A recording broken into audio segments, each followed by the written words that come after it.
Yo quisiera, ya que vino mi hermano y va a compartir la palabra de Dios el día de hoy, quiero que me atiendan un poquitico, me regalen un minutico antes de que empiece mi hermano Ariel.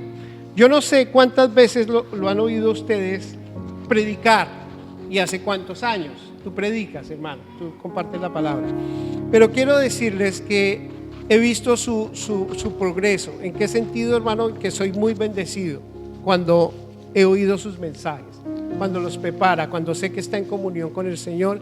Hemos sido bendecidos. Y yo te aliento, mi hermano, y te exhorto a que sigas adelante, a que sigas creciendo más, hermano. Amén. Porque es necesario para la iglesia. A veces no, dice la Escritura que no debemos contemplarnos o congraciarnos a nosotros mismos, sino a los demás. Amén. Amén. Entonces, ¿qué les parece si oramos por nuestro hermano, que hoy nos traiga una palabra que toque nuestro corazón? Padre amado, gracias por tu hijo, por tu siervo, Señor. Le bendecimos en el nombre de Jesús. Gracias por esa palabra, Señor, que has depositado en su corazón. Úsalo en gran manera, límpialo, Señor, en el nombre de Jesús. Amén. Amén. Amén. Gracias, Amén. hermano querido. Amén. Gloria a Dios. Amén. Bueno, antes que nada quisiera confesar que me alegra profundamente ver a los hermanos, a todos, porque la iglesia es así de pequeñita, pero me encanta verlo a todos, me alegra.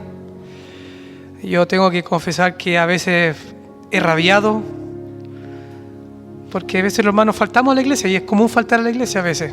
Yo mismo he faltado a la iglesia, pero me alegra más aún verlos. Eso me causa más alegría. Y realmente amo verlos aquí a todos, a todos. Me alegra saber que Sol está mejor de salud. Estábamos conscientes de que estaba un poquito enfermita.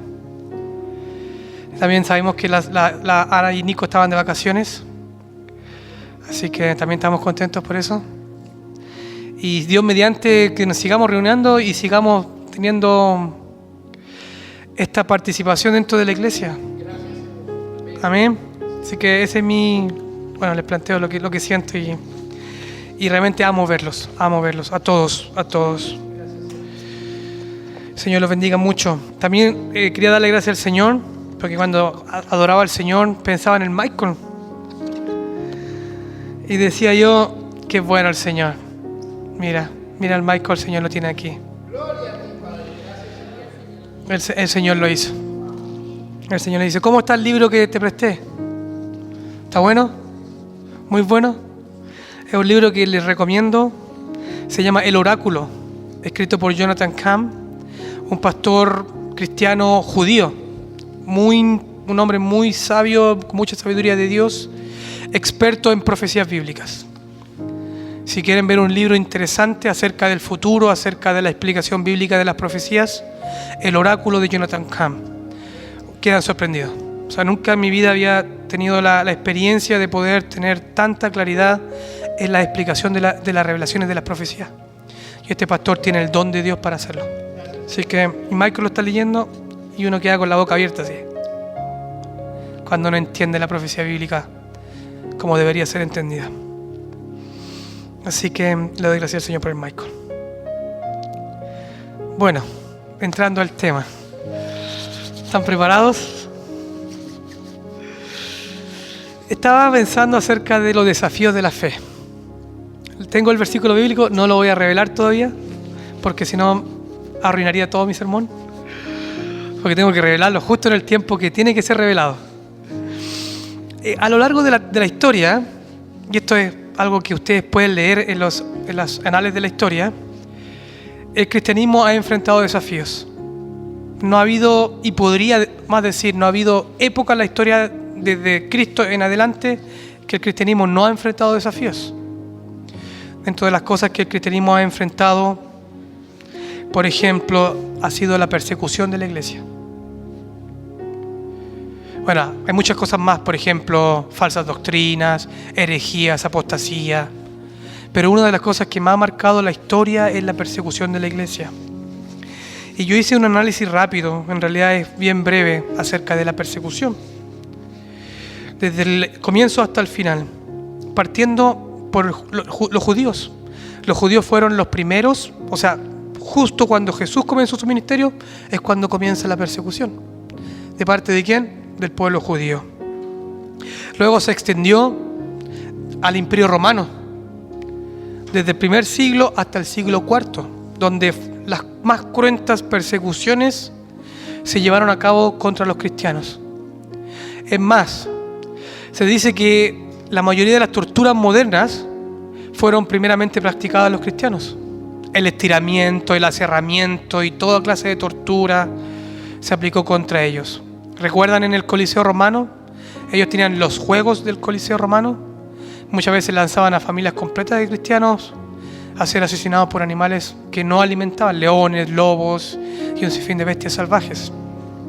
Otro de los castigos comunes para los cristianos era atarlos desnudos a un caballo y los arrastraban hasta que no quedaba nada de ellos, hasta que quedaban todos muertos, todos rotos. Eso fue desde el primer siglo al siglo IV. Luego pasamos a la Edad Media, desde el siglo V hasta el siglo, podríamos decir, XVIII, XIX. Bueno, el siglo XV en realidad es la Edad Media, pero desde el siglo V al siglo XIX tenemos a la Iglesia Católica. La Iglesia Católica ejecutó uno de los más sanguinarios y sangrientas persecuciones contra los herejes. ¿Y quiénes eran los herejes? En muchos de los casos, los cristianos que creían en la Biblia, aquellos que no seguían la Iglesia Católica. Entonces, y hay muchos casos emblemáticos, por ejemplo, el caso de Francia. ¿Se recuerdan el caso de Francia? Donde los católicos mataron a los hugonotes, que eran los protestantes, los que estaban bajo la doctrina de Juan Calvino. Si bien no me equivoco, fueron como 70.000 personas asesinadas en ese día. Seguimos con la historia. Tenemos casos en España, en Alemania, en Suiza, Holanda. Luego llegamos al tiempo moderno. ¿Y cuándo comienza la persecución en el tiempo moderno? Con los gobiernos. Tenemos, por ejemplo, el comunismo. El comunismo y su campaña feroz por perseguir a los cristianos. Tenemos el caso de la Unión Soviética. No sé cuántos millones de cristianos asesinaron, torturaron. Los chinos. Tenemos incluso hasta el día de hoy, China sigue torturando, asesinando, persiguiendo a cristianos. Entonces, la persecución ha sido algo que ha estado presente en la iglesia desde comienzos de la iglesia hasta el día de hoy. Por ejemplo, hoy en día siguen existiendo persecución por causa de la fe. Según Open Doors, o Puertas Abiertas, 340 millones de cristianos, fíjese la cifra, están sufriendo persecución en este mundo ahora. En algunos casos es extrema, como en el caso de Nigeria. Todos estamos al tanto de lo que pasa en Nigeria, como grupos extremistas, por ejemplo, como Boko Haram, atacan villas cristianas, asesinando pastores, miembros, sin importarle su edad ni su sexo. Tenemos los casos de Afganistán, Somalia, Libia, Pakistán, Eritrea, Irán, Yemen y la lista continúa. ¿Se acuerdan el caso de los cristianos de Siria? También eso fue el año pasado. Fueron masacrados porque simplemente eran cristianos. Entonces tenemos una persecución constante contra los cristianos. Leía que según una cifra que leí, que venía de la Iglesia Católica, los cristianos son el grupo religioso más vulnerable hoy en día. Bueno, en todo caso, como lo dije, en algunos casos la persecución fue llevada por gobiernos. Hoy día tenemos casos emblemáticos como China y Norcorea. Y ellos ven al cristianismo como una amenaza a sus ideales. Y pues claro, si el cristianismo no tiene un país al cual se debe sujetar, tiene su propio reino, su propio imperio. Lo decíamos delante en la canción, Jesús es el Rey. Quisiera traer a memoria a ustedes, ¿se acuerdan del pastor Richard Wurmbrand? ¿Se acuerdan cuando tuvimos acá a los hermanos de la voz de los mártires? Que se nos compartió el testimonio. Lo voy a tomar a él como ejemplo, es muy interesante su historia. Él fue apresado por causa de la Unión Soviética, del comunismo. Y fue, por ser pastor y ministro en una iglesia anglicana, fue torturado y expuesto a vejámenes durante 14 años. 14 años donde fue torturado continuamente. Hay fotos, estaba viendo fotos de él, donde él tiene tremendas marcas, cicatrices gigantescas, acá en su espalda, en sus piernas. O sea, hay marcas profundas de la tortura.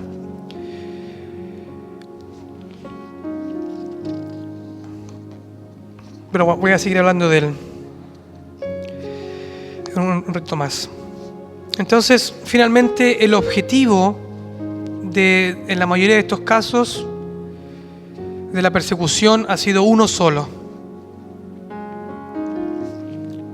¿Y cuál es? ¿Cuál es ese objetivo? Y esta es una de las cosas que más impacta.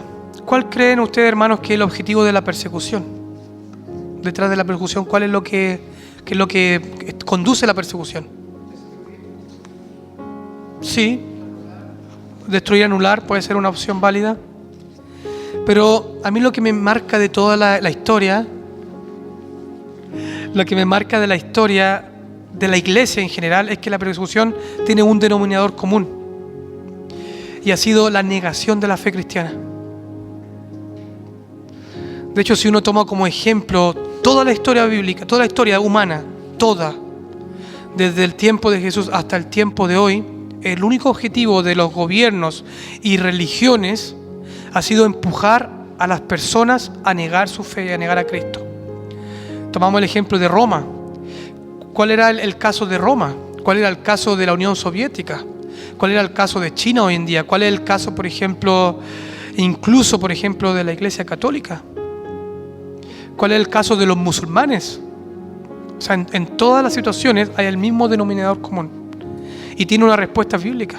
Está escrito en la Biblia.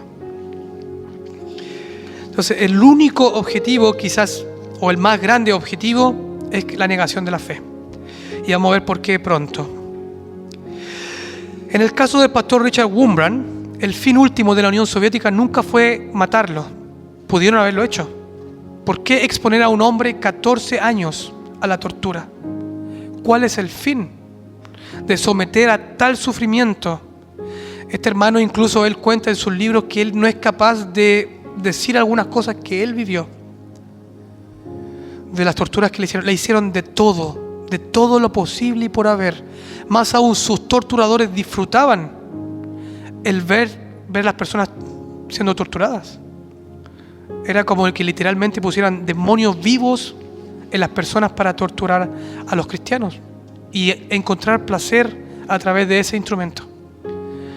Entonces, ¿cuál fue el fin? Obviamente el fin último de la Unión Soviética no fue matar al pastor, sino hacer que él negara su fe. Durante 14 años él fue expuesto a este desafío de su fe. 14 años. 14 años en la oscuridad, en el frío, en el hambre, en la enfermedad. Él estuvo a punto de morirse varias veces. Él pensó incluso que iba a morir muchas veces. Entonces, ¿cuál? Obviamente, bueno, voy a continuar. Yo agradezco al Señor por Richard Wurmbrand, porque tenemos un ejemplo moderno acerca del poder de Dios y la maravilla de Dios. Bueno, existe, y este es un tema interesante para ustedes para que estudien en casa. Dentro de los registros históricos, gracias a Dios, tenemos algo que se llama el Acta de los Mártires. El Acta de los Mártires es un acta de un proceso legal que fue escrito por un notario romano. Estamos hablando que tenemos documentos legales de hace 2000 años, aún tenemos con vida, tenemos preservados, donde se registró el martirio de muchos cristianos. Por ahí andan algunos actas legales. Y yo les traje uno porque quería comentarles a ustedes, les quiero leer el acta para que ustedes entiendan a lo que estoy hablando. Tiene un idioma español un poco más antiguo, así que algunas palabras traté de cambiarlas. En Sicilium, pequeña localidad de África, año 180, siendo cónsules presente por segunda vez, presente es el nombre, y Claudiano, 16 días antes de las calendas de agosto, eso es en septiembre, en alguna parte de septiembre, en Cartago, llevados al despacho oficial del procónsul Esperato. Las personas que fueron llevadas al procónsul fueron Esperato, Narsalo, Citino, Donata, ¿no? Segunda y Bestia. el procónsul Saturnino les dijo, el procónsul Saturnino les dijo: podéis alcanzar el perdón de nuestro Señor, el emperador, con solo que volváis a buen razonamiento. Esperato, uno de los que está siendo enjuzgado, dijo: jamás hemos hecho mal a nadie, jamás hemos cometido una iniquidad, jamás hablamos mal de nadie, sino que hemos dado gracias del mal recibido, por lo cual obedecemos a nuestro emperador. Saturnino, que es el procónsul, dijo: también nosotros somos religiosos y nuestra religión es sencilla. Juramos por el portento de nuestro Señor el emperador y hacemos oración por su salud, cosas que también debéis hacer vosotros. Esperato, el cristiano, dijo: si quisieras prestarme tranquilamente oído, yo te explicaré el misterio de la sencillez. El procónsul respondió: en esa iniciación, que consiste en mostrar desprecio a nuestra religión, yo no te puedo prestar oídos. Más bien, jurad por el nombre de nuestro Señor el emperador. El cristiano Esperato dijo: yo no conozco el imperio de este mundo, sino que sirvo a aquel Dios a quien ningún hombre vio ni puede ver con estos ojos de carne. Por lo demás, yo no he hurtado jamás. Si a algún comercio ejercito, pago puntualmente los impuestos, pues conozco a mi Señor, Rey de reyes y emperador de todas las naciones. El procónsul respondió a los demás: dejaos de semejante persuasión. Esperato dijo: mala persuasión es la de cometer un homicidio y de levantar un falso testimonio. El procónsul respondió: no queráis tener parte en esta locura. Le habla al grupo. Citino, otro cristiano, respondió: nosotros no tenemos a quién temer, sino a nuestro Señor que está en los cielos. Donata, una mujer cristiana: nosotros tributamos honor al César, como a César, mas temer solo tememos a Dios. Bestia dijo, Bestia con B corta, soy cristiana. Segunda dijo: lo que soy, eso quiero ser. El procónsul le dijo a Esperato: ¿sigues siendo cristiano? Esperato dijo: soy cristiano. Y todos los cristianos que estaban con él respondieron a una: soy cristiano. El procónsul respondió: ¿no queréis un plazo para tomar una decisión? Esperato dijo: en cosa tan justa no es necesario tiempo para una decisión. El procónsul respondió: ¿qué lleváis en esa caja? Esperato dijo: unos libros y las cartas de Pablo, varón justo. El procónsul Saturnino dijo: os concedo un plazo de 30 días para que reflexionéis. Cristiano Esperato dijo: soy cristiano, afirmó nuevamente, y todos asintieron con él, todos confirmaron con él. El procónsul leyó la tablilla de la sentencia. Esperato, Narsalo, Citino, Donata, Bestia, Segunda y los demás que han declarado vivir conforme a la religión cristiana, puesto, y escuche lo que viene ahora, que habiéndoles ofrecido facilidad de volver a la costumbre romana. ¿Y cuál era la costumbre romana? Reconocer a César como Dios, sacrificar a los ídolos. Se han negado obstinadamente, sentencio que sean pasados a espada. Esperato dijo, y fíjense la respuesta: damos gracias a Dios. Narsalo dijo: hoy estaremos como mártires en el cielo, gracias a Dios. El procónsul Saturnino dio orden al heraldo que pregonara: Esperato, Narsalo, Citino, Veturio, Félix, Aquilino, Letancio, Genaro, Generosa, Bestia, Donata Segunda están condenados al último suplicio. Al último. Todos una vez dijeron: gracias a Dios. Y enseguida fueron degollados por el nombre de Cristo. ¿Qué les pareció el relato? Bueno, estos son actas legales, los pueden buscar. Es parte del registro histórico del Imperio Romano. ¿Y cuál fue su crimen? ¿Cuál fue el crimen allí, hermanos míos?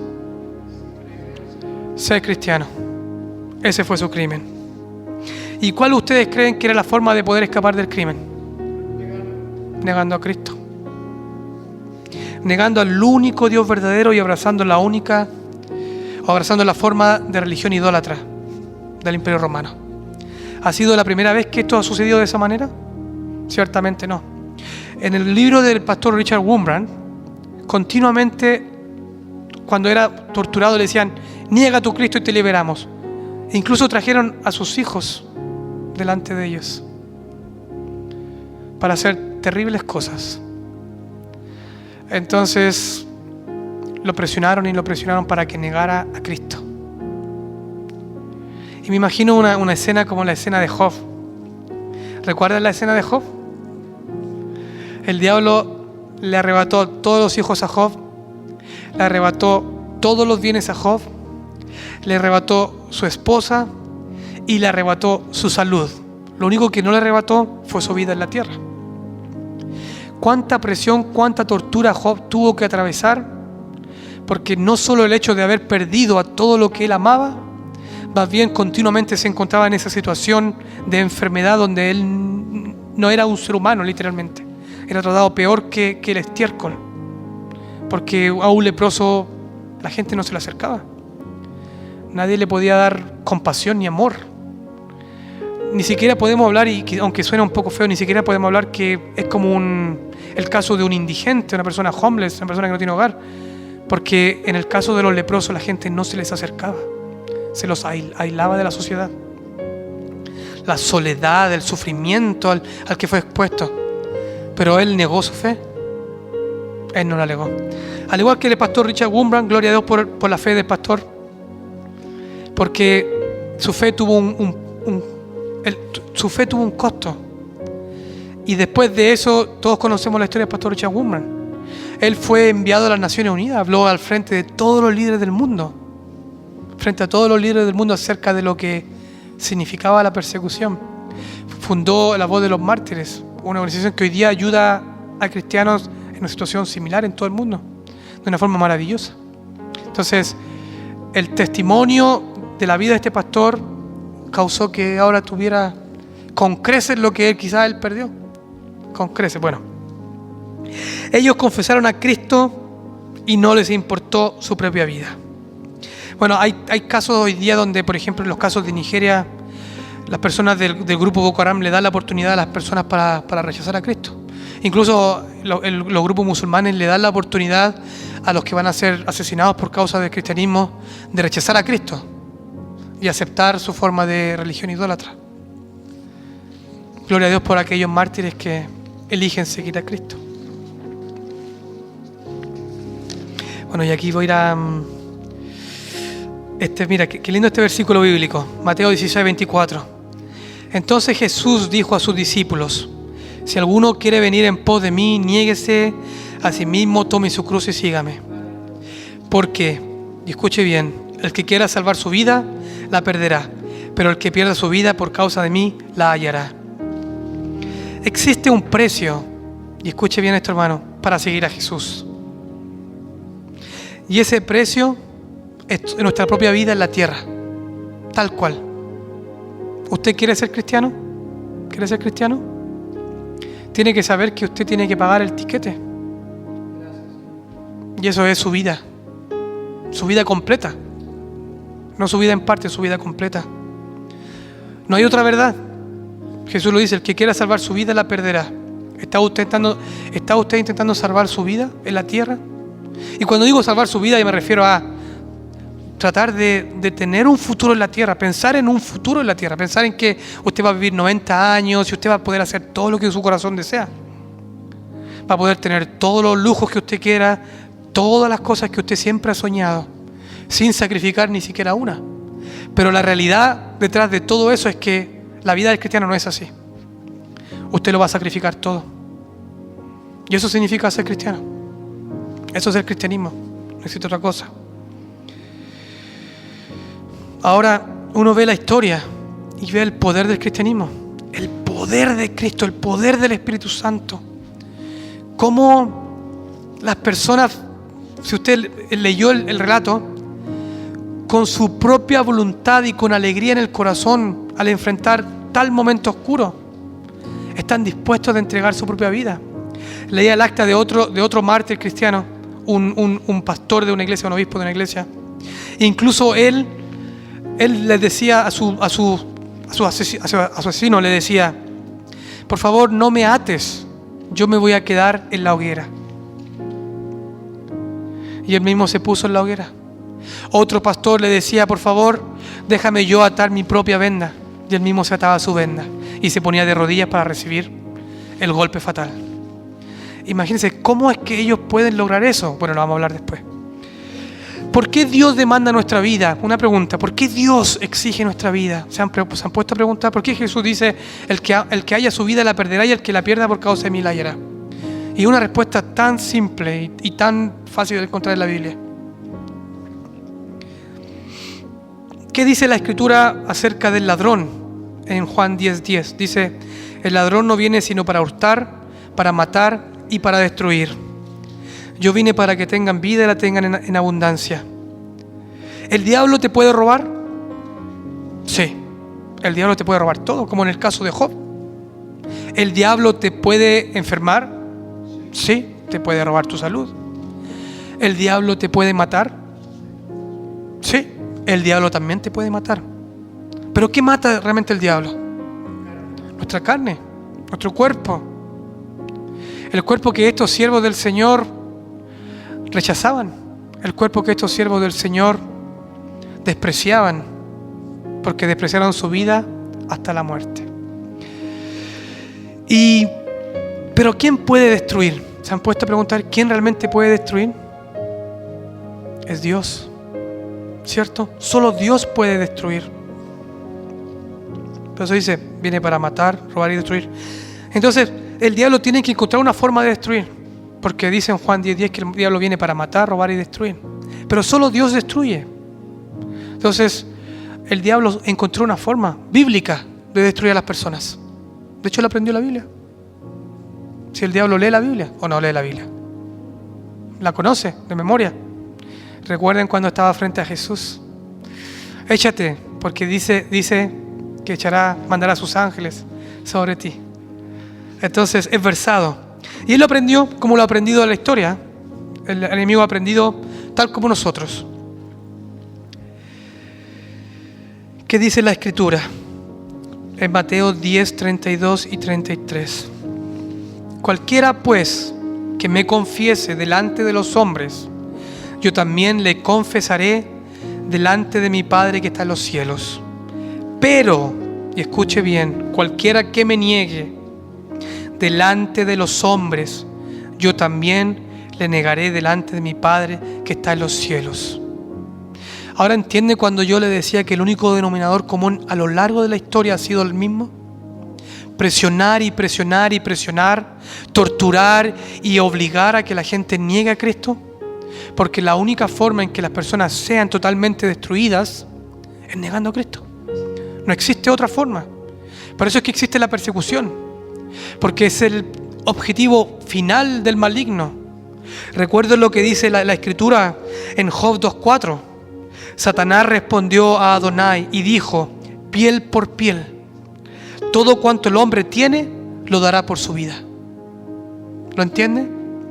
Todo lo que el hombre tiene lo dará por su vida. O sea, el hombre, a últimas, podríamos decir, su reacción más fuerte y más natural es preservar su vida. Dios nos creó con ese deseo, con esa función natural. Es una función del cuerpo. ¿Se ha fijado cuando usted ve peligro, usted lo esquiva? ¿Se ha fijado que usted se quema y usted saca la mano? Son las cosas que Dios nos creó, con las cosas que Dios nos creó. El permanecer vivos es el deseo último del ser humano. La subsistencia es el deseo último. Pero Satanás sabe que, como le dice a Dios, el hombre lo dará todo por permanecer con vida. Entonces, ¿por qué la persecución? Porque Satanás sabe que la única forma para destruir a los creyentes es presionándolos a que nieguen a Cristo. ¿Vas a ser tú presionado para que niegues a Cristo? Sí. Vas a ser presionado. Con muerte o sin muerte, pero vas a ser presionado. ¿Por qué el diablo quiere eso? Porque él quiere dañar todo lo que es de Dios y quiere dañar todo lo que le pertenece a Dios. Todo.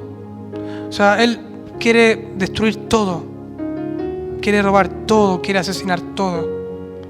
Es la maldad el causar el daño más. Es como decirlo, se quiere ir a la muerte eterna causando el daño más grande posible. Entonces, por eso es que cuando Jesús invita al cristianismo, Él dice, el que pierda su vida por causa mía la hallará, y el que la halle la perderá. El diablo nos va a llevar al límite, hermanos míos. Tu fe va a ser llevada al límite, tu fe va a ser desafiada. Por eso le puse el título Los desafíos de la fe. Dios demanda nuestra vida porque el enemigo no se va a cansar. Como lo hizo en la historia, lo volverá a hacer. Te va a presionar al punto de negar a Cristo. Ahora, yo ruego a Dios que me considere digno de llegar a esa instancia, de poder ser muerto y permanecer firme en mi decisión, aun cuando me cueste mi vida. Pero en algunos casos, hermanos míos, ni siquiera llegamos a esa instancia. En algunos casos, ni siquiera llegamos al caso de Pedro. ¿Recuerdan a Pedro? Que fue expuesto a la presión cuando estaba en el pretorio. ¿Y qué hizo? Negó a Jesús 3 veces. No, yo no conozco a tal hombre, dijo él. Y maldijo. Negó a Cristo frente a la presión de los hombres. En algunos casos puede ser ese el caso.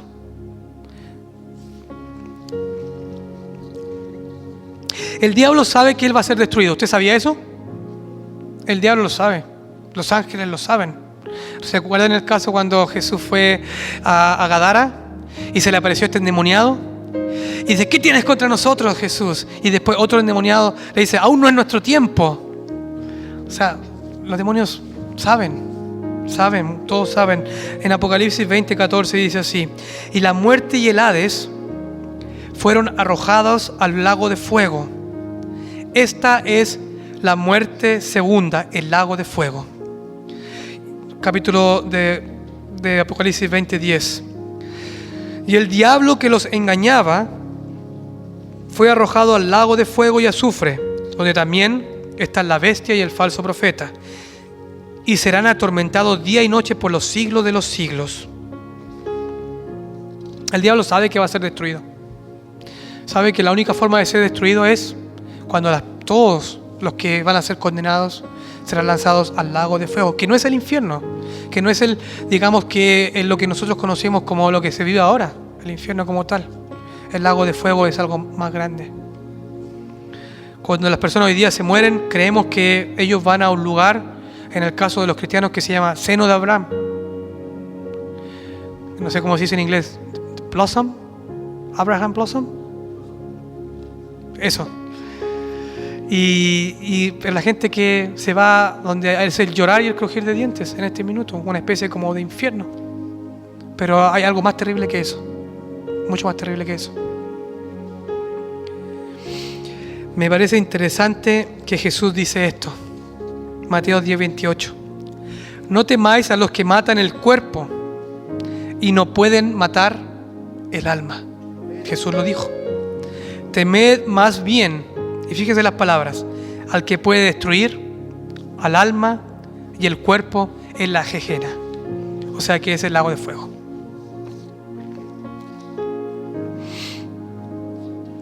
Entonces, ya que les comenté el versículo bíblico que el maligno ya leyó, ¿cierto? Mateo 10:32 y 10:33. Él empuja en la historia a los cristianos. Su última herramienta, como él dijo en Job 2:4, es la vida de los cristianos. Y no se sorprenda usted, hermano mío, si su fe crece, si usted persevera en el Señor, si usted no tropieza en su caminar y el día de mañana el diablo quiera su vida, su cuerpo. Usted ya ganó la batalla. Si llega a ese punto, usted ya ganó la victoria. Ya venció las cosas carnales, ya venció todo lo que era insignificante. Llegó al último punto, donde su fe es más valiosa que su propia vida. Ruego a Dios que todos lleguemos a esa instancia, que la fe sea más valiosa que nuestra propia vida. ¿Entienden ahora el punto que comentaba yo delante, el denominador común? Que la persecución tiene un denominador común y siempre, y usted analícelo, estúdielo, créame y vaya la historia. en toda la historia ha sido el negar la fe. Incluso hay una película que ustedes pueden ver en internet, en Netflix, acerca de cuando los católicos fueron a evangelizar Japón. No sé si la han visto. Cuenta justamente ese tema, el tema de la negar, de apostatar, de enfrentar el punto de negar a Cristo. Y cuenta la historia de un sacerdote que siempre luchó contra eso, y cuando lo enfrentó, él negó a Cristo. La película, obviamente, una película apóstata de un autor no cristiano, un director no cristiano, satánico, que a él le daba lo mismo si él preservaba su vida. En realidad era lo que Dios quería según la película. Pero ¿es lo que Dios realmente quiere? ¿Dios quiere que nosotros en última instancia salvemos nuestra vida cuando nos toque el momento de enfrentar eso? ¿Qué piensa usted? No, hermanos míos, porque la vida no es el fin. Nuestra vida no es el fin y tenemos que entenderlo. Así lo entendieron los millones de cristianos de la historia, que ya atravesaron por esto, que ya lo vivieron. ¿Y hoy día dónde están? Como dice nuestro hermano John, fueron promovidos a la gloria. Ganaron su batalla, pelearon su batalla y consiguieron su corona. Entonces, a mí me encanta leer, porque hay cosas interesantes acerca de leer los testimonios de los mártires. Usted puede comprar libros, por ejemplo, La voz de los mártires, Open Doors, que son libros que son recientes, con testimonios recientes. Y usted va a comprobar que siempre cuando alguien está siendo asesinado por causa de Cristo, Cristo está ahí. Cristo está al lado. Personas que no sienten dolor cuando son muertas. Personas que se están quemando vivas y pueden aplaudir para dar una respuesta a un hermano. Imagínense, personas que le ruegan a sus mismos hermanos que tengan el honor de asesinarlos para que no lo asesine alguien que no es del Señor. O sea, el valor, la valentía que acompaña al ser mártir. Y también es bíblico. Los milagros que suceden, por ejemplo, como el de Policarpo, que fue quemado en aceite hirviendo 7 veces y no se quemó. Bueno, ese fue Juan, me retracto. Fue Juan el Bautista. O sea, Juan el apóstol. Juan el apóstol. Y después de eso fue enviado a la isla de Patmos. Entonces uno ve la historia de los mártires y ve la gloria, las hazañas del Señor. Entonces, ¿por qué tenemos miedo? Entonces, ¿qué es el cristianismo? Me pregunto yo, después de recapitular un poco. El cristianismo es un llamado a la muerte. Si usted eligió ser cristiano, usted es un... ¿Cómo se dice la palabra? Sí, no, un masoquista. Honestamente, usted es un masoquista. Si usted es cristiano, usted es un masoquista. Y tiene que aceptarlo de esa manera. Porque ¿quién en su sano juicio aceptaría una invitación a la muerte? Ven para acá, participa con nosotros, que aquí vas a morir. ¿Quién en su sano juicio aceptaría eso? O sea, realmente no tiene sentido, pero tengo que decirlo de esta manera. Es la verdad. Es un llamado a la muerte. Es la única forma. Un llamado a la muerte.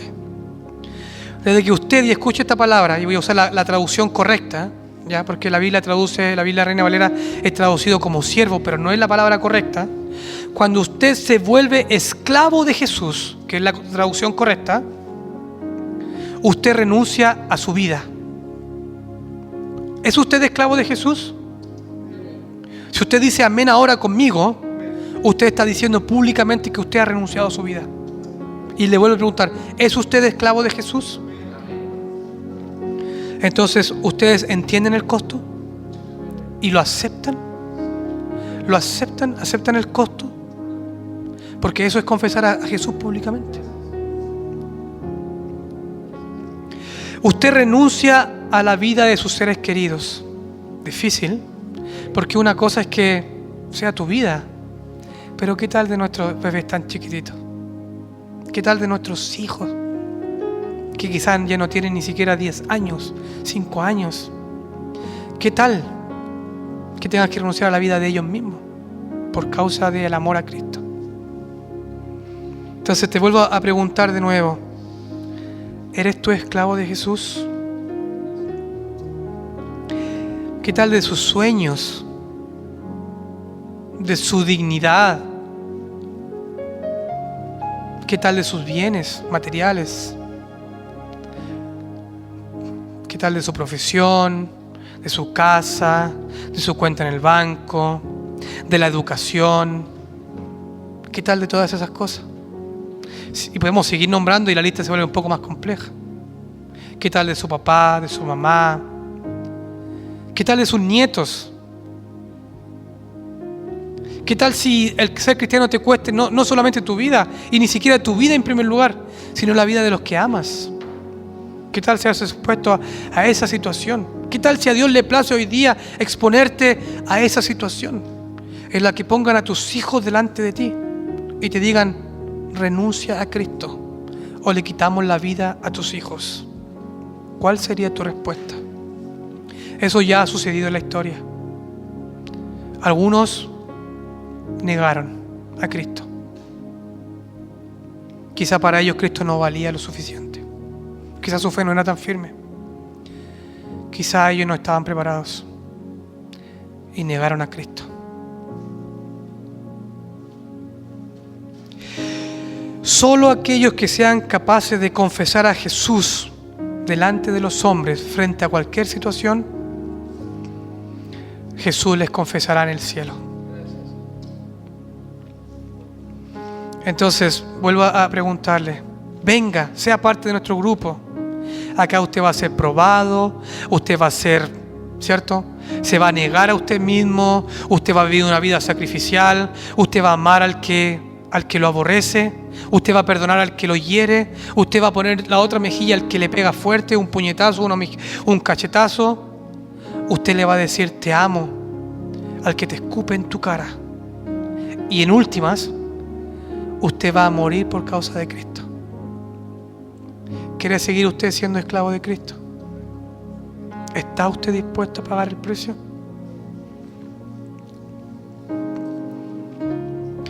Pero como le decía anteriormente, la muerte no es el fin de todo. Recuerda, el enemigo puede robarte, robar tu salud, robarte todo en esta tierra, pero nunca va a poder destruirte. Y esa es la esperanza, esa es la verdadera esperanza para nosotros. La esperanza que tenemos no es que Jesús haga tu vida mejor aquí y ahora como algunos predican. Esa no es tu esperanza. Tu esperanza no es tener el cielo en la tierra. Esa no es tu esperanza. Tu esperanza no es ser más feliz, ni tener más paz, ni tener una familia ideal, un matrimonio ideal. Esa no es la esperanza que nos conduce. Nuestra esperanza es que nuestra vida, después de esta, va a estar con Cristo, va a permanecer con Cristo. Y yo anhelo ese día. Yo a veces deseo en mi corazón, digo, Señor, ven, por favor, ven Jesús, ven, acaba con todo esto. Porque aunque usted tenga paz y aunque usted tenga seguridad y aunque usted no está solo, tenemos al Paracletos, pero seguimos viviendo en este mundo donde las personas se pierden. Y les comento esto como el caso de una prima de Grace que todavía no aparece. Las personas se van a morir, como en el caso de mi hermana que le detectaron lipo y que según lo que dicen es cáncer a la sangre, leucemia. La gente se muere, la gente sufre, los hermanos se lastiman, nos herimos. Entonces, ¿cómo puede ser nuestra esperanza esta tierra? ¿Cómo podemos estar tan tranquilos con hallar la felicidad aquí y ahora, cuando aquí no está nuestra esperanza? Entonces la muerte no es el fin de todo. Recuerden, no temáis a los que matan el cuerpo y no pueden matar el alma. Temed más bien al que puede destruir el alma y el cuerpo en la gehenna. Y si ese solo es Dios. Solo es Dios. Esta es una autoevaluación para que meditemos. ¿Qué pasaría si? Y la pregunta es, ¿seguirías confesando ser cristiano? Sí. ¿Amenazan con quitarte tu trabajo? Pensemos en el ahora. Si hoy día te dijeran, ¿eres cristiano? Renuncia al cristianismo y sigues trabajando con nosotros. ¿Seguiríamos confesando ser cristianos? Te amenazan a los que tienen cuentas en el banco y tienen miles de dólares Te amenazan con quitarte tus cuentas bancarias, todas. Te las quitan todas, como pasa en China hoy día. En China a los cristianos le quitan todo por ser cristianos, por ir en contra del gobierno, por no aceptar las normativas del gobierno.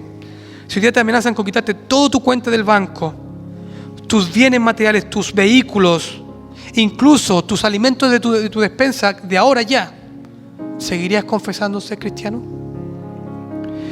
¿Qué pasa si te amenazan? Te dicen, niega a Cristo, o te vamos a quitar tu tranquilidad, y ponen gente para hostigarte, tu salud, tu prestigio, tu dignidad. Y cuando yo digo dignidad, ustedes tienen que entender que cuando la gente es torturada, ellos te quitan la dignidad. Las mujeres son violadas, los hombres son abusados, y suceden cosas horribles, cosas que a los cristianos le han sucedido. Y ha sucedido, hermanos. Cuando yo hablo de cosas terribles, son terribles, que ni siquiera puedo nombrar. Las peores cosas han sucedido a los cristianos, las peores torturas. Entonces, ¿seguiríamos con nuestra decisión? Y finalmente, si te pusieran ahora una amenaza, te dijera niega a Cristo o te vamos a matar, pero antes de matarte te vamos a torturar, ¿seguiríamos? Y voy a tomar el caso de nuestro hermano Richard Wurmbrand, el cual fue expuesto a esta situación no un día o no una semana, porque también es algo de no acabar. Cuando llegue ese momento, ¿usted cree que usted va a poder decir no, yo quiero vivir y seguir igual? Claramente las cosas cambiarían. Pero cuando llegue ese momento, seamos como el pastor Richard. Él siguió siendo cristiano. Interesante su historia, ¿eh? A los 9 años fue soltado por los comunistas. Soltado, le dieron la libertad después de 9 años de estar bajo tortura extrema. ¿Sabes qué hizo él? ¿Qué crees que hizo él, Pastor John? Siguió siendo cristiano, siguió siendo pastor, siguió predicando aunque ellos le prohibieron predicar, siguió haciendo discípulos, siguió reconfortando la fe de otros, siguió animando a otros que habían enfrentado y iban a enfrentar eso. Porque eso no duró 1 año, 10 años, duró decenas de años. Siguió haciéndolo, no negó su fe, aunque lo amenazaron muchas veces a él, a su familia. Podríamos decir que él dejó de ser hombre. Para los torturadores, él no era nada, no era nadie. Y esa es la realidad. Hay un versículo que dice que somos muertos todo el tiempo, somos como ovejas llevadas al matadero. Y esa es la realidad del cristianismo, hermanos. Eso es el cristianismo. Eso es la fe, eso es el evangelio. ¿Eres tú esclavo de Jesús?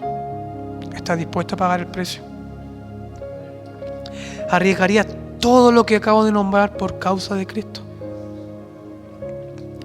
Si bien ahora no tenemos persecución en Nueva Zelanda, es bastante tranquilo. Ahora, aún. Pero yo puedo asegurar, basado en la Escritura, que llegará el día en que la persecución llegue aquí. Y quizás nosotros podemos pensar en años, hermanos, pero tengo un sentimiento que me dice que pronto vamos a enfrentar esto. Pronto. Y ya lo podemos ver. Ya es tangible. Quisiera hablar de muchas cosas, por ejemplo, por citar el caso, por ejemplo, de la amenaza que tiene hoy día el cristianismo bajo el grupo LGTB. Que en realidad no es solamente el grupo LGTB, es el diablo que está detrás de todo. Utilizando un elemento de la sociedad contrario al cristianismo para simplemente destruir las libertades que ya habían sido establecidas. Todo el bien que el cristianismo causó en la sociedad, todo el bien, todos los avances y todas las cosas que el cristianismo, lo positivo que fue el cristianismo, quiere ser derrotado, destruido. ¿Por qué? Porque no somos libres de decir públicamente que Dios dice que existe un hombre y una mujer. Y simplemente. No somos libres de decirle, no somos libres de poder afirmar nuestros valores. No somos libres de poder confesar públicamente nuestra fe. No somos libres. Porque el mundo ahora quiere hacer ilegal la verdad. El mundo quiere hacer ilegal lo que es correcto. Y esto está pasando ahora ya, 2021. Y viene hace un tiempo pasando. Y hay países donde ya tú no puedes nombrar a una persona según lo que él se siente. O sea, tienes que decirle, si alguien se siente alien, tienes que llamarle por su nombre de alien. Eso es la ley. La ley se volvió ilógica. Estamos obligados a ir a favor de la corriente. Estamos obligados, Sol. Entonces tú, ¿qué vas a hacer tú cuando llegue ese día? ¿Vas a confesar el nombre de los hombres públicamente o vas a seguir confesando a Cristo públicamente aunque te cueste la cárcel?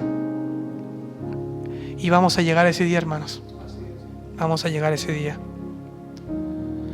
El Señor nos está preparando. Esto es lo que cuesta seguir a Jesús. Esa es la verdad del Evangelio. Hablamos de lo lindo del Evangelio, hablamos de que el Evangelio nos da paz, que el Evangelio nos da tranquilidad. Es verdad, amén, así es, amén. Todas las promesas, dice la Escritura, en Él son amén. Sí, es verdad, tenemos abundancia, tenemos paz, tenemos seguridad, tenemos una paz que hay que compartirla, que hay que gritarla. Tenemos problemas, el mundo se está acabando y nosotros seguimos en firme. El mundo se está destruyendo y nosotros seguimos firmes gracias a Cristo. Somos consolados gracias a Cristo. No estamos siendo envueltos en la depresión, no estamos siendo destruidos como otros que están siendo destruidos ahora mismo, que se suicidan. Nosotros tenemos a Cristo. Nos ataca la enfermedad, tenemos a Cristo. Tenemos problemas financieros, tenemos a Cristo. Tenemos angustia, tenemos a Cristo. El mundo no lo tiene. ¿Para quién es más fácil la vida? Para nosotros. Claramente la vida para nosotros es más fácil. ¿Por qué? Porque no estamos solos, tenemos a Cristo. Entonces tenemos que gritarlo al mundo, tenemos que decirlo. ¿Por qué estamos callados? ¿Por qué hemos parado de confesar a Cristo? Por vergüenza, ¿por qué? Porque nuestros amigos nos van a juzgar. ¿Cuántos de acá han sido no invitados a fiestas porque han hablado mucho de Cristo? ¿Cuántos? ¿Cuántos acá ya su grupo no los quiere? ¿Por qué? Porque dicen, es muy religioso, habla siempre de la Biblia. ¿Cuántos? ¿Por qué hemos parado eso? ¿Por qué hemos preferido la dignidad humana frente a Cristo? Y si preferimos esas cosas hoy día, ¿se cree usted capaz de enfrentar la muerte? Si nos preocupa lo que piensa un hombre, más bien debería preocuparnos lo que piensa Dios. Ese debería ser nuestro pensamiento. Olvidémonos de nuestros pares, chicos. Olvidémonos de nuestros amigos. Recuerden, el que no ama más, dice el que ama más padre, madre, hermanos. Y ahí también incluye amigos, incluye conocidos y todas las personas que están a nuestro alrededor. Más que a mí, no es digno de mí. Y si somos capaces de negar a Cristo en algo tan sencillo, ¿cierto? ¿Cómo hemos de soportar lo más grande? Si somos tan débiles en lo más pequeño, ¿cómo va a ser cuando realmente enfrentemos lo grande? La Biblia dice, en lo poco fuiste fiel, sobre mucho te prendré. El que en lo poco es fiel, en lo mucho es fiel. Partamos por lo insignificante. Partamos por lo que no es esencial. Recuerde lo que dice en Revelaciones 13:7, Apocalipsis 13:7. Y se le concedió hacer guerra contra los santos y vencerlos. También le fue dada autoridad sobre toda tribu y pueblo, lengua y nación. Esto habla del tiempo futuro. Cuando el anticristo, cuando el rey del mundo gobierne, imparta la marca de la bestia como está escrito, ¿cierto? El 666, como dice el que tiene oídos, oiga. Él va a tener el poder de pelear contra los santos. ¿Quiénes son los santos de la iglesia de Cristo? Y vencerlos. O sea, la iglesia va a pasar un momento de tribulación. La iglesia va a pasar un momento de prueba, de dificultad, donde va a ser desafiada su fe. Va a ser desafiada la fe de la iglesia. ¿Seremos capaces de permanecer firmes en nuestra fe y no negarlas? Y bien digo esto, ¿usted sabía que en China ya tienen una moneda digital? Y que en el año 2022 va a ser la moneda digital, la única moneda oficial del país. Para eso China está estableciendo bancos donde ellos van a controlar su moneda digital. O sea, van a tener un sistema centralizado de dinero digital, donde todos los ciudadanos de China, para poder comprar y vender, necesitan tener esa cuenta digital en ese banco. ¿Qué quiere decir eso? Que toda transacción que ellos realicen, va a aparecer y va a ser tramitada en ese banco. O sea, China va a tener poder absoluto sobre lo que sus ciudadanos hacen. ¿Y qué cree que va a pasar con los ciudadanos cristianos? Piense usted ahora. ¿Qué pasa hoy día? Hoy día las sanciones son claras. Detectan a un pastor que no está de acuerdo a lo que el gobierno dice, cierran la iglesia, la destruyen, persiguen políticamente a las personas, las tratan como enemigos del Estado, sus cuentas son requisadas y un sinfín de más de torturas y cosas que sufran. Hoy día, 2021, estamos hablando de ahora, ya. Imagínense ahora, le dan todo el poder a China, o sea que los cristianos ni siquiera van a poder trabajar. Le van a dar a usted, si el gobierno va a tener una carrera enfática como lo hizo la historia de Roma, en destruir a los cristianos, ¿usted cree que va a poder tener trabajo? ¿Usted cree que usted va a poder mantener su familia? ¿Usted cree que va a poder comprar, vender, negociar, vender su auto, tener negocios? Si usted para poder comprar y vender va a tener que tener esa marca, va a tener que tener esa identificación. China está partiendo. 2022 es el año definitivo donde ellos eliminan su moneda. Y es cosa de tiempo. Una de las campañas de los chinos es cualquier persona que quiere negociar con China, y ojo, esto es público, dominio público, tiene que tener una cuenta bancaria en China, de la misma moneda. Y va a obligar a todos sus, podríamos decir, clientes. ¿Quiénes son clientes de China? Pregúntese usted. Todo el mundo. Todo el mundo. Todo el mundo. Estamos a puertas de un sistema monetario mundial, a puertas de un sistema digital donde las personas van a tener absoluto poder sobre las transacciones. Si usted va en contra, fácilmente ellos dicen, bloqueamos su cuenta. ¿Cómo usted va a poder comprar? ¿Cómo usted va a recibir su sueldo? ¿Cómo usted va a comprar la mercadería? Va a ser tiempo de angustia, hermanos. Entonces, le vuelvo a decir, ¿es usted esclavo de Cristo? ¿Se está usted preparando para lo que se viene espiritualmente en primer lugar? ¿Está usted ganando sus batallas pequeñas ahora? ¿O seguimos batallando con cosas insignificantes? Si seguimos batallando con cosas insignificantes, ¿cómo esperamos entonces las cosas grandes? Entonces necesitamos entender, hacer un cambio de mentalidad, rogar al Señor que nos ayude, porque aún estamos a tiempo, aún Dios nos está dando la oportunidad de prepararnos. Mire, yo he notado esto en mi propia vida.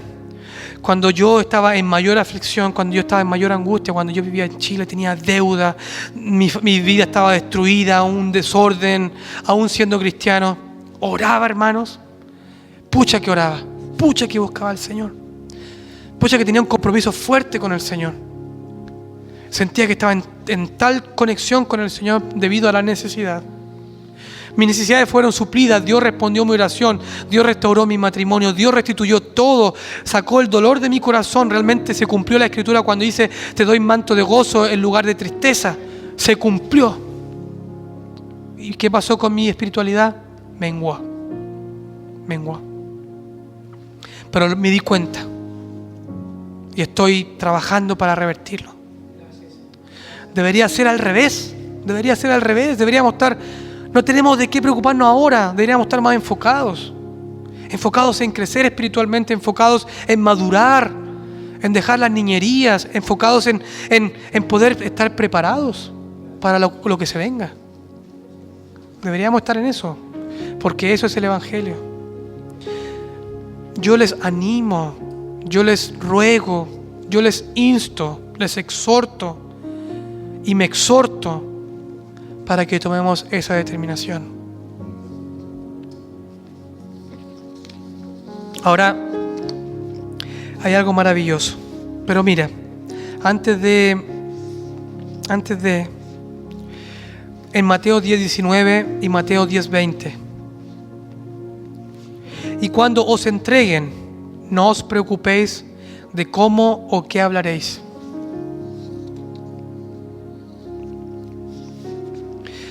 Porque en esa hora os será dado lo que habéis de hablar. Pues no sois vosotros quienes habláis, sino el Espíritu de vuestro Padre, el que habla en vosotros. Yo les comentaba cómo en la historia del cristianismo está lleno de hazañas, donde los mártires han experimentado, vivido y mostrado grandes prodigios y milagros en el momento de su martirio. Es sorprendente, está lleno, hermanos míos. Yo les invito, busquen. Hay varios libros muy buenos en labor de los mártires en Open Doors, muy buenos, hermano, muy buenos. Realmente va a edificar y bendecir su vida. Pero en esos momentos no estás solo. No vamos a ir a la muerte solo. Cuando llegue ese momento, tengo certeza, como la tengo ahora también, de que el Señor, ¿cierto?, hará provisión por ustedes, de que el Señor los va a levantar a ustedes, de que el Señor los va a corregir a ustedes, de que el Señor les va a restaurar, de que el Señor les va a restituir, de que el Señor los va a levantar. Porque el que comenzó la buena obra hasta el día de Jesucristo. Entonces, Él dijo, no os dejaré solos, estaré con vosotros hasta el fin. Y Dios es verdadero, eso yo lo he aprendido, Dios es verdadero. Tengo más temor en dudar en esta palabra que en cualquier otra cosa. No dude, porque si usted duda, usted no agrada al corazón de Dios. Si usted duda, usted está fallándole a Dios. Porque Dios no miente, Dios no cambia. Él le ama, Él le perdona, Él le acepta. Si usted se humilla, Él le recibe, porque Él dice que Él no rechaza un corazón contrito y humillado. Entonces, el Señor le ama, el Señor le va a guardar, el Señor le va a preservar. Pero usted, ¿qué tiene que estar haciendo? ¿Quedándose quieto ahí sin hacer nada? Esa no es la actitud del cristiano. Recuerde, los cristianos trabajamos el doble. Los cristianos vamos la extra milla, como se dice en inglés. Corremos, caminamos la extra milla, esa es la vida. Recuerde lo que dijo Jesús: si alguien te pide, ve conmigo una milla, ve con él 2. Somos llamados a tomar el paso extra, somos llamados a trabajar más duro, somos llamados a esforzarnos más. Somos llamados a eso, esa es parte de ser cristiano. Entonces yo sé que pasamos por momentos donde estamos decaídos, donde nos equivocamos, yo mismo estoy tropezando, a veces yo mismo me he caído, yo mismo paso por momentos donde estoy en la disciplina de Dios, o estoy con indiferencia, me siento desanimado. Pero el Señor siempre está ahí para darme una palabra, para enviarme a alguien. Y yo estoy seguro que a todos ustedes el Señor ha hecho lo mismo con ustedes. Yo estoy seguro. Si ustedes tienen el mismo Dios que tengo yo, a usted le ha pasado exactamente lo mismo. Que el Señor está continuamente ahí hablándole. Aun cuando a veces somos rebeldes y es como monitos porfiados que nos caemos y el Señor sigue ahí levantando. Y el Señor lo va a hacer siempre, porque el Señor, dice la Biblia, no se puede negar. Pero ¿por qué seguir haciendo sufrir al Señor tanto? ¿Por qué no tomar las medidas que haya que tomar? Hacer las cosas que tengamos que hacer, Daniel, para agradar el corazón de Dios. Si no es tan difícil. Si somos fieles en lo poco, entonces cuando llegue el momento de lo mucho, vamos a seguir siendo fieles. Cuando llegue el momento de lo mucho, si ahora estamos con el Señor en lo poco, imagínense, si usted camina con Cristo fielmente en lo poco, cuando llegue el momento de lo mucho, el Señor va a caminar contigo en la última milla. En esa última hora es la hora más triste. Es la hora cuando a lo mejor tu familia esté llorando, cuando a lo mejor te digan, y como pasó en la historia, le traían a los hijos y los hijos le lloraban al frente de los papás: papá, niega a Cristo, yo no quiero perder a mi papá. Una lucha emocional. Imagínense enfrentar esa situación donde te traigan a tu propio hijo y apelen a tu emoción, apelen al futuro de tus hijos y te digan: ¿qué va a pasar con estas criaturas cuando tú no estés? Todo por tu orgullo, por tu vanidad, como le decían los romanos a la gente. Todo por ese orgullo que tienen de cristiano, porque se nos va a decir de cualquier forma. Lea la historia, léala. La historia le va a enseñar. Se les trató de la peor forma, se les persuadió de la peor forma. Se les trató de gente mala, que no querían a sus hijos, ni a sus papás, que no se preocupaban de sus ancianos. Pero hermano, es una lucha espiritual. Nunca lo olvide. Es una lucha espiritual. Y lo va a ser. Todo lo que usted vive es una lucha espiritual, si usted no se ha dado cuenta. Todo ha sido una lucha espiritual. El Señor va a estar contigo en ese momento. El Señor va a estar contigo, el Señor te va a dar que hablar. Y así fue la historia. Personas que han enfrentado a reyes. Está lleno la historia de los cristianos. Cristianos que podríamos decir nadie los conocía. Se pararon ante gobernadores. Richard Woodman se paró ante las Naciones Unidas. ¿Quién era él? Un hombre cristiano torturado, que quizá en algún minuto se sintió como la lacra, como lo peor de la sociedad, como que todos los habían olvidado, y probablemente en algún minuto él pensó que incluso Dios lo había olvidado en esa oscuridad de esa celda. Pero el Señor lo olvidó. No. ¿Se acuerdan de José? 13 años en la cárcel. Quizá él también pasó por ese momento oscuro. Él no tenía certeza si iba a vivir o morir. Pero Dios no te olvida. Solo Dios nunca te va a olvidar. Nunca. Dios no nos olvida, hermanos. A nadie. Así que hubo el caso de algunos que negaron. Usted vive una vida de esclavo. Usted se niega, usted lo da todo. Usted se esfuerza hoy en día por seguir a Cristo. Pero imagínese que en el último momento usted teme por su vida y usted lo niega. Haber sacrificado tanto, haber esforzado tanto, haber luchado tanto, para en última instancia haberlo negado. ¿Qué arrepentimiento más grande tiene que haber sufrido? ¿Recuerden a Pedro? Gloria a Dios que él tuvo una segunda oportunidad. Pero cuánto él no lloró amargamente. Recuerden lo que dice la Escritura. Lloró amargamente. Y así pasó con muchos. Claro, vivieron su vida después. Pero para su sorpresa, llegaron al cielo. Y vieron la verdadera vida. Esa vida donde no hay dolor, donde no hay tristeza, donde somos como ángeles. Y vieron al Señor parado delante de ellos. Y ellos esperaban quizá entrar a esas puertas, porque cuando uno llega al cielo no quiere salirse del cielo. Y llegaron a las puertas y vieron allí a Cristo. Y ellos que estaban esperando. Y Jesús le preguntó: ¿quién eres? Ellos le dijeron: Jesús, soy yo, ¿no te acuerdas de mí? Jesús, yo que cantaba en la iglesia, que adoraba, que predicaba, que estaba en el data show. Señor, aquí estoy yo. ¿Te acuerdas cuando yo daba mi dinero a los pobres? ¿Te acuerdas, Señor, cuando yo hacía ayunos? ¿Te acuerdas, Señor? Y el Señor le va a decir: no te conozco. Qué triste debe ser estar en esa situación.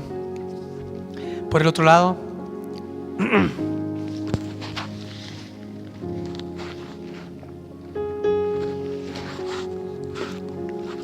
tenemos a los que no le importó su vida y fueron cristianos incluso cuando fueron muertos. Yo anhelo ese día, hermanos. Anhelo ese día de encerrar mis ojos, volver a abrirlos y encontrar ahí al Señor. Y me gustaría ver al Señor con una sonrisa. Ahí se acaba todo. Ahí ya se acaba esta carrera. Se acaba el dolor, se acaba el cansancio, se acaba tu sufrimiento, tu enfermedad. Se acaba tu lucha contra el pecado. Se acaban tus errores. Se acaban todas esas cosas que aborreces. Porque si amas a Jesús, las aborreces. Y Jesús te va a decir: bien, buen siervo, lo lograste, llegaste. Ven, entra. Disfruta el gozo de tu Señor. Y vamos a vivir otra historia. Otra historia. Completamente diferente, hermanos. Entonces, mi llamado es: no se aferre a este mundo. Ya tenemos bastante de este mundo. Daniel, yo sé que trabajar es importante, pero hay que confiar en el Señor, ¿o no? El Señor puede suplir nuestras necesidades. El Señor lo puede hacer. El Señor lo ha hecho conmigo, lo ha hecho con Willy. El Señor puede suplir las necesidades de nuestros negocios. Todo, el Señor puede suplir todo. Y si no supliera, ¿cuál es el problema? Díganme, ¿cuál es el problema si el Señor no suple? ¿Acaso vamos a morir si no tenemos un pan un día? ¿O si no comemos un filete? Claramente vamos a seguir viviendo. Vamos a seguir viviendo. Ni la comida, ni la bebida, ni el abrigo lo es todo, hermanos. Cristo lo es todo. Y yo creo que el Señor nos está llamando a entender esto. Enfoquémonos en Cristo. Dejemos atrás todo lo que haya que ser dejado. Que el Señor me lo bendiga mucho. Recuerde las palabras del Señor. Bien, esclavo bueno y fiel. Sobre poco has sido fiel. Sobre mucho te pondré. Amén. Entra en el gozo de tu Señor. Amén. Alabado sea el Señor. Gracias, mi hermano querido. Bendito sea el Señor. Qué hermoso es el respaldo del Señor. Qué hermoso ver que el Señor es fiel. Yo creo que la respuesta a una situación que estamos viviendo como familia, y hoy ha sido contestada esa palabra, es porque el Señor es fiel. El Señor está en control, Él lo conoce todo. Mi hermano, gracias a Dios por su vida, y le damos honra y gloria al Señor. Somos privilegiados, hermano, realmente privilegiados de tenerlo, de tener su palabra, tener su consuelo. Hermanos, en Hechos de los Apóstoles vemos a un grupo de hombres iletrados, humildes, hasta desempleados, que fueron amenazados por la palabra. Fueron amenazados literalmente. Se les golpeó con varas y se les dijo: no vuelvan a salir a predicar a ese nombre, en ese nombre. Y ellos se sintieron felices y se sintieron dichosos de hacerlo. Hay algo que hoy me caló profundamente, hermano, profundamente. Si en las cosas pequeñas no somos fieles, en las cosas más pequeñas no somos fieles, no pidamos que podamos soportar las más grandes, lo difícil. Si nos da temor delante de un hombre, o delante de un grupo, o delante de la misma sociedad, estamos ante una sociedad de hermanos que, como lo dijo bien mi hermano querido, es un enemigo. Nosotros somos un target. Oí que alguien dijo por ahí, somos un objetivo, y es cierto, hermanos. Pero usted puede pasar inadvertido, yo quiero decirle eso. Usted puede pasar inadvertido simplemente cerrando su boca, simplemente haciéndose loco y no decir nada. ¿Quién es usted? Simplemente así, bajando la cabeza, no haciendo ningún comentario. Hace una semana decíamos cristianos agentes secretos. Sí, usted puede pasar así, pero quiero decirle que eso no va a agradar al Señor. No lo va a agradar de ninguna manera. No estoy pidiéndoles, y no estaba pidiéndonos la palabra a nuestro hermano, que salgamos a agredir a nadie ni enfrentarnos con nadie, porque tenemos una lucha que no es contra sangre y carne, sino contra potestades. Ahí, están ahí afuera. Y son legiones, hermanos, son legiones. Aún en este país tan pacífico y tan hermoso como usted lo ve, vamos a seguir persecución. De hecho, ya la estamos sufriendo. No estamos seguros en ninguna parte. ¿Por qué? Porque mientras usted confiese el nombre de Jesús, usted va a ser un objetivo para la oscuridad. Recuérdelo. Usted decide si quiere vivir bajo perfil sin que nadie lo note, o usted va a decir quién es dentro de su casa, en su mesa, y fuera de ello, en su trabajo. Es así de fácil, pero vamos a ser probados. Bendita sea la palabra de hoy.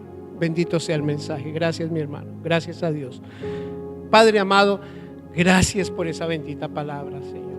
Oh, qué alegría oírte, Señor. Qué alegría saber que tú confirmas, que tú respaldas, que tú nos animas, que tú utilizas a los más pequeños, bendito Dios, y tú los usas para tu gloria. Gracias, Señor, por tus siervos. Los bendigo en el nombre de Jesús. Aleluya, Señor. Tu santa palabra es cierta y verdadera, Señor. Que fluya entre nosotros, Señor, tu Espíritu Santo, Señor, dándonos lo que necesitamos cada día para vencer, Señor. Cada día tenemos una batalla, una lucha, Señor. Hoy esa batalla está ganada. Gracias, Señor. Hoy nos vamos al hogar con ánimo, Señor, con arrojo, con valor, con esperanza y fe, porque tú estás en medio de tu pueblo. Bendigo tu casa, Señor. Gracias, Señor. Gracias por edificar estos hermosos hermanos míos. Bendito seas por los niños. Gracias, Señor. En el nombre de Jesús te damos la honra a ti, mi Rey. Amén y amén. Gracias, mis amados. Gracias.